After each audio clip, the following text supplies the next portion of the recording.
You guys are watching NFL Daily here on Chat Sports. It is mailbag time. The only way to get your questions on the show is to be subscribed. Otherwise, you won't see them. So make sure you guys are subbed.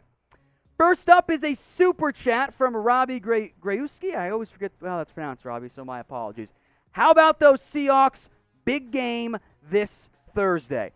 Yeah, I mean, look, this is a key divisional matchup between the Rams and the Seahawks. I'm very curious how Seattle comes out. Slow start against everyone. I think, 5 3-and-outs to start the game? That's a bit of a red flag as far as I'm concerned. But they got the win, and that is really what matters. A huge pickup by the Seahawks. And, Robbie, thank you so much for the super chat. From Ed, how much draft capital should the Dolphins invest right now and go out and trade for O-line help? Here's the problem, Ed.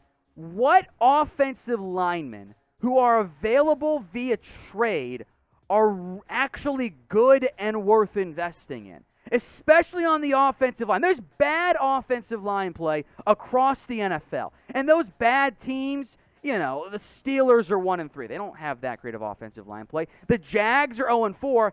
Andrew Norwell's not playing very well. The Colts and Texans, I mean, if you can get back Laramie Tunsil, cool, but that seems like a bit of a stretch. The Lions don't have depth on the offensive line.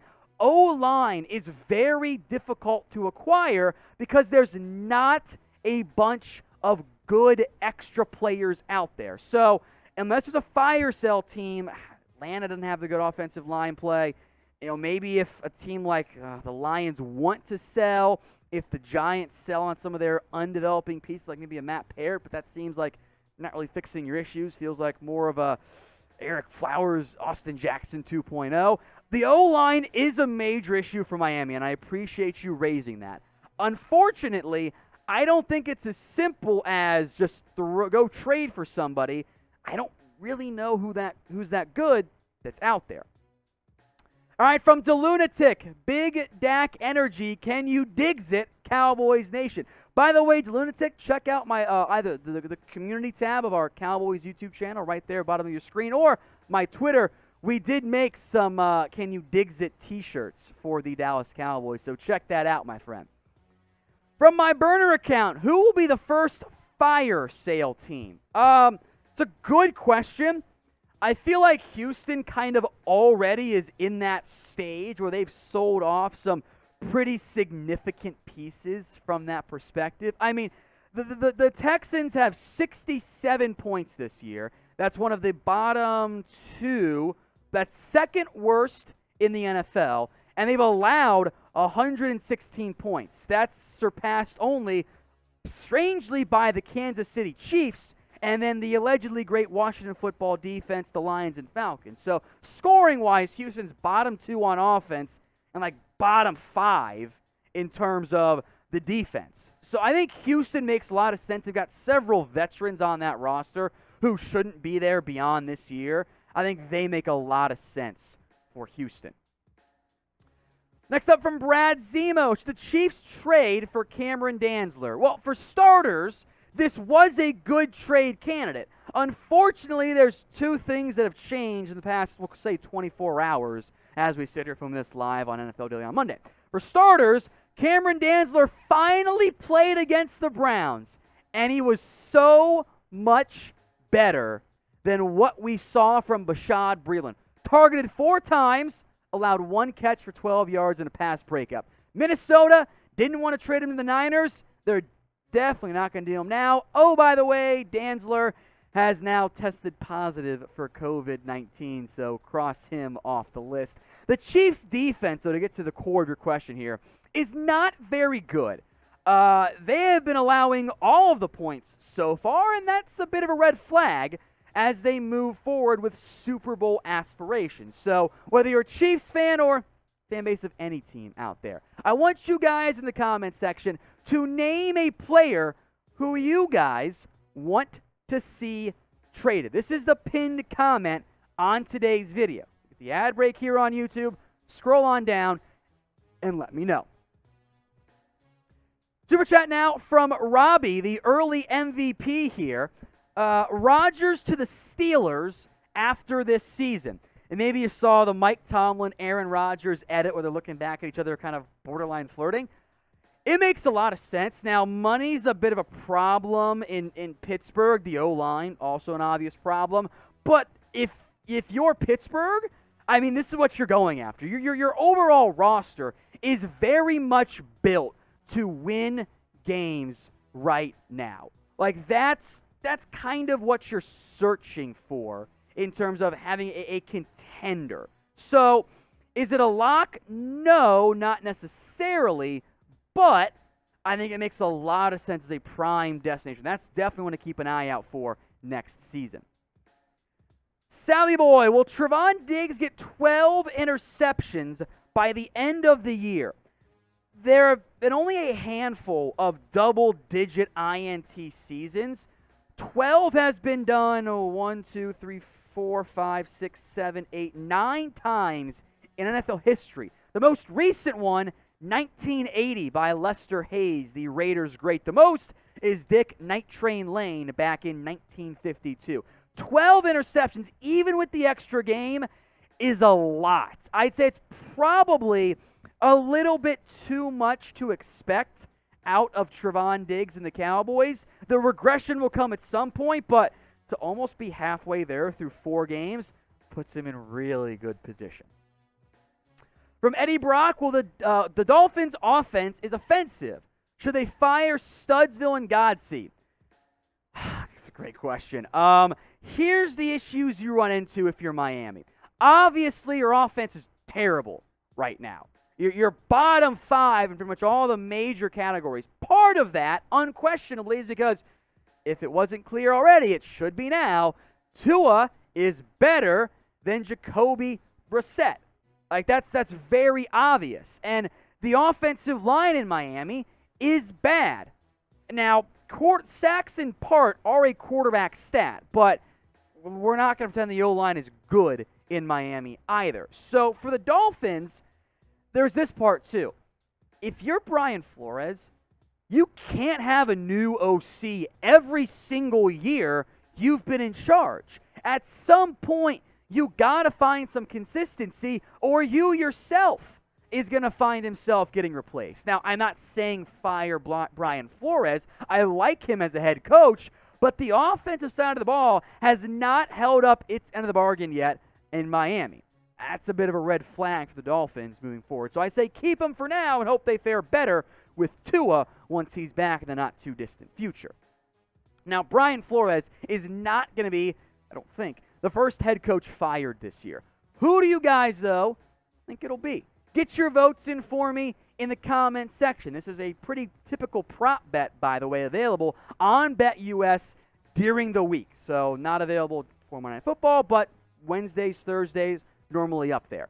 You can get a 125% deposit bonus when you head to chatsports.com/bet and you use promo code NFL Daily. $100 in, an extra $125 for free. From Mark Mulo, Canadian. Hello again, Tom. How are you? I am good, Mark. Again, I want to appreciate you for asking, my friend. When do the Vikings brass drop the axe on Kirk Cousins in the Twin Cities? Captain Kirk no longer has it. I thought he actually played pretty well the first 3 games, not in the 4th game. Here's the problem for Minnesota. You are contractually tied to him for all of next year unless you can, restructure his deal to have it be split across over 2 years, but I don't know why Kirk would want to do that. You can't just add a fake year without Kirk saying yes. He might say no. You cannot cut him. You have to find a trade partner. At his expensive contract, I'm not exactly sure who would trade for Kirk Cousins. They might get the staring contest thing going on. Now, maybe a team like Houston gets desperate. That could actually be a pretty decent fit. But for the Vikings to move on from Kirk Cousins, it pretty much has to be a trade, most likely, this next offseason. Rashard Lee, name a surprise player on the Cowboys defense. How about Jaron Kearse? Was a bit role player for Minnesota, goes to the Detroit Lions and gets fired or gets cut. Disaster over there. Now, meanwhile, he's looking like a way better football player than what we'd seen in the past. So as far as I'm concerned, that's a pretty big deal for the Dallas Cowboys. Kirk's kind of forcing his way onto those, at least the roster for playing time moving forward. Next up from John Dorman, Greg Roman or Brian Daboll for Chicago when Matt Nagy's fired. I don't really want Greg Roman. I don't love his offensive passing playbook. I don't think it's that great. If you want to make Justin Fields a heavy runner, then sure, he certainly can run. But I feel like you'll end up having him a bit limited kind of in the mold of Lamar Jackson, which if you get Lamar, great, but Fields is not Lamar athletically. Really nobody is.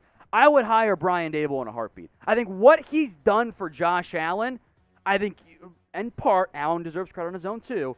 That's the guy I'm calling pretty quickly if I'm Chicago. I'd also look at guys like Joe Brady, Kellen Moore, young offensive minds who have done a very impressive job at their current OC positions. Now, as the year goes on, we will do head coach candidate lists as they get fired, because they will. That is the life as an NFL head coach. Eventually, you get canned. So if you want those, if you want free videos with what's going on around the NFL, hit that big red button and subscribe today. Let's go to Oscar Robinson now. Can Locke keep the team afloat while Teddy Bridgewater is out? I was pretty underwhelmed from Drew Lock in Week 4. Admittedly, a very difficult position. He was 12 of 21, 113 yards, 0 touchdowns, 1 INT. An entire week, I think, will allow him to have a better feel and fit for the offense. That was a Bridgewater game plan, probably a bit different than the one you're going to try to utilize with Drew Lock. It's a tricky matchup against the good Steelers defense, a mostly good Steelers defense.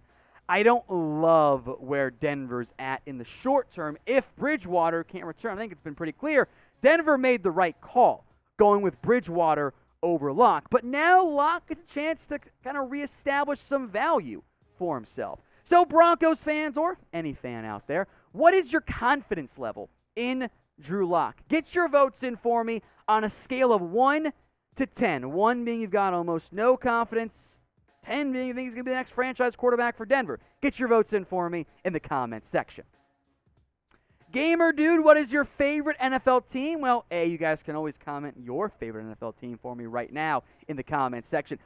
For me, it's very much the Dallas Cowboys, and that's been that way for my entire life, dating back to when I was looking. There's a photo of me asleep with one of those like big plastic Cowboys helmets on me. Bengals number 2, and that was my family's favorite team, as far as I'm concerned. I appreciate that one quite a bit. SM, who you got on Thursday, Rams or Seahawks? Stick around, SM. We will get to some of those in a little bit. Hint, hint. From Robbie, what's your top 5 receiver list as of Week 4? In no particular order, Devontae Adams, Tyreek Hill, and then those guys were kind of your top 5 entering this year. I think they're still in that. Factoring in heavily what they've done so far this year, I think other names we have to include. Look, Deebo Samuel's been balling in San Francisco. Now, is he as good as DeAndre Hopkins? No, probably not. Let's focus on this year, right? Hill, Adams, I want to put Deebo Samuel in there, and then pick 2 of DJ Moore has looked incredible. Brandon Cooks has looked incredible, and Cooper Kupp's balling right now. So 2 of those names were kind of obvious. The other 3 or 4, I should say, based a bit more on this season. From Wayne Hug, do you think the Giants can turn it around after this better week and close games week 2 and 3? I think the Giants' schedule's not easy. That puts them in a very rough position moving forward. I still don't trust Jason Garrett and Daniel Jones. I think they're going to be competitive, but from a week-in, week-out standpoint, I will see it, or I'll believe it once I see it. I don't have immense faith yet in the Giants. Maybe I feel better if they've been able to close out games in week 2 and in week 3.